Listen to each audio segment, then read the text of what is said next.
அனைவருக்கும் வணக்கம். இன்றைய காலகட்டத்தில் ஆண்களுக்கு இருக்கும் மிகப்பெரிய பிரச்சனைகளில் ஒன்றுதான் விரைப்புத்தன்மை குறைபாடு, விந்தணுக்களின் எண்ணிக்கை குறைவு மற்றும் தரம் குறைவதாகும். இக்காலங்களில் ஆண்கள் பலருக்கு விந்து நீர்த்து போகி உயிரணுக்கள் குறைந்து குழந்தை பாக்கியம் ஏற்படாமலே போகிறது. ஆரோக்கியமற்ற உணவுகள், மோசமான வாழ்க்கை முறை, தவறான பழக்க வழக்கங்கள், நேரங்கட்ட நேரத்தில் சாப்பிடுவது, தூங்குவது, நரம்பு தளர்ச்சி மற்றும் உடல் அதிகம் வெப்பமடைவது போன்ற காரணங்களால் இன்றைய இளைஞர்கள் இந்த பிரச்சனைகளை எல்லாம் சந்திக்க நேருகிறது. இந்த பிரச்சனையை குணப்படுத்துவதற்காக எவ்வளவு வேண்டுமானாலும் செலவு செய்யவும் அவர்கள் தயாராகவும் உள்ளனர். ஆனால் நம் வீட்டில் இருக்கக்கூடிய 4 சாதாரண பொருட்களை கொண்டே ஆண்களுக்கு இருக்கக்கூடிய இந்த விரைப்புத்தன்மை பிரச்சனையை சரி செய்ய முடியும். அதை எப்படிங்கிறத பற்றி தான் நம்ம இந்த வீடியோவில் டீட்டெயிலாக பார்க்க போகிறோம். ஸோ முடிந்தளவுக்கு இந்த வீடியோவை ஸ்கிப் பண்ணாமல் முழுமையாக பாருங்கள். இந்த வீடியோக்குள்ளே போகிறதுக்கு முன்னாடி இந்த வீடியோக்கு ஒரு லைக் பட்டனை ப்ரெஸ் பண்ணிடுங்க.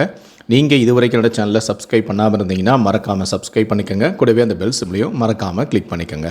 சரி, வாங்க இப்போ நாம் வீடியோக்குள்ளே போகலாம்.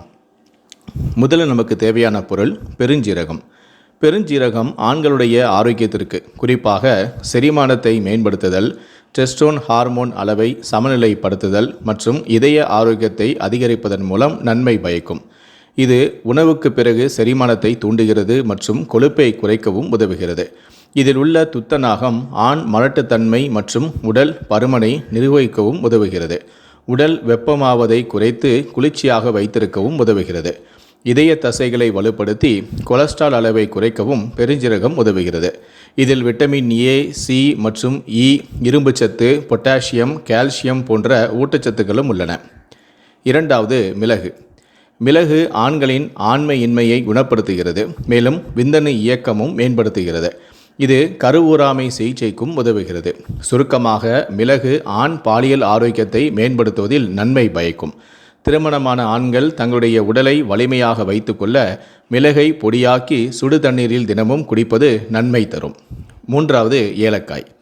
ஏலக்காய் ஆண்மைக்கு நேரடியாக உதவும் என்பதற்கு உரிதாக அறிவியல் சான்றுகள் இல்லை என்றாலும் இது ஆண்மை குறைவு பிரச்சனைகளுக்கு தீர்வு தரும் என்று சில பாரம்பரிய மருத்துவ குறிப்புகளும் கூறுகின்றன. மேலும் சர்க்கரை நோய், ஆஸ்மா போன்ற பிற உடல்நல பிரச்சனைகளுக்கும் நன்மை பயக்கும் எனவும் தெரிவிக்கப்படுகிறது.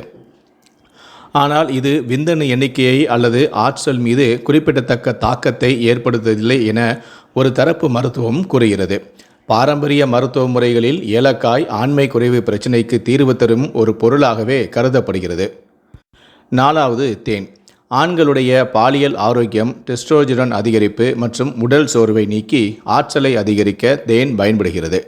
இது நைட்ரிக் ஆக்சைடு உற்பத்தியை அதிகரித்து பாலியல் செயல்திறனை மேம்படுத்துவதாகவும் கூறப்படுகிறது.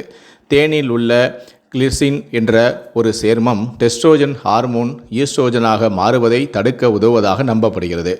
இது ஆரோக்கியமான டெஸ்டோன் அளவையும் பராமரிக்கலாம் என்றும், தேன் உடலில் நைட்ரிக் ஆசிட் அளவை அதிகரிக்க உதவுகிறது என்றும், இது இரத்த ஓட்டத்தை மேம்படுத்தி விரைப்புத்தன்மையை மேம்படுத்த உதவும் என்றும் கூறப்படுகிறது. சரி, வாங்க இப்போ எப்படி செய்யலாம் அப்படின்னு சொல்கிறேன். ஒரு பவுல் எடுத்துக்கோங்க. அதில் 1 ஸ்பூன் பெருஞ்சீரகம், ஒரு 5 கருப்பு மிளகு, ஒரு 4-5 ஏலக்காய் எடுத்துக்கோங்க. நல்லா போட்டு இடித்து பொடியாக்குங்க. அதன் பிறகு இந்த கலவையோட கொஞ்சம் தேனை ஊற்றி நல்லா மிக்ஸ் பண்ணிக்கோங்க. அதன் பிறகு இதை ஒரு உருண்டை மாதிரி எடுத்துக்கிட்டு வெத்தையில் வச்சு நல்லா மென்று சாப்பிட்டிங்கன்னா உங்களுக்கு ஏற்படக்கூடிய இந்த விரைப்புத்தன்மை பிரச்சனையை சரி செய்ய முடியும். ஆண்களுடைய ஆண்மையை அதிகரிக்கவும் முடியும். பின் குறிப்பு: நம்முடைய சேனலில் இதுபோல் சொல்லக்கூடிய மருத்துவ குறிப்புகள் ஒவ்வொருடைய உடல் தன்மைக்கு ஏற்ப மாறுபடும். இதை நீங்கள் முயற்சி செய்யும் முன்பு தகுந்த ஆலோசனையை பெற்று பயன்படுத்தவும். தகுந்த ஆலோசனையின்றி பயன்படும் பட்சத்தில் வரக்கூடிய பின் விளைவுகளுக்கு என்னுடைய சேனல் எந்த விதத்திலும் பொறுப்பேற்காது என்பதையும் நான் தெரிவித்துக் கொள்கிறேன். நன்றி, வணக்கம்.